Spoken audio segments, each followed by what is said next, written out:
kabsat. So, today po ay nandito tayo ngayon sa labas ng bahay. At magkakaroon po tayo ng hair cutting session using this product that I purchased from Lazada. So, ito po yung product. Okay. So, first time ko pong mag-hair cutting.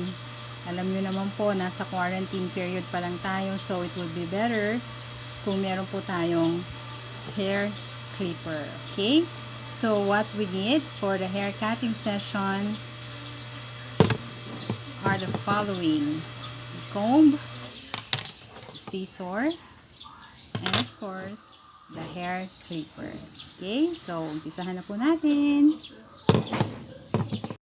1, 2, 3, come on!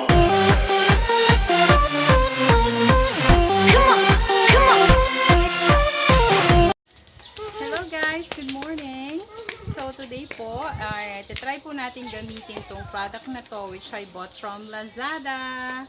So, try po natin. First time po nating mag haircut using this hair clipper. So, let's go! Sagad mo sa balat ko para pantay-pantay. Demanding po ang ating customer.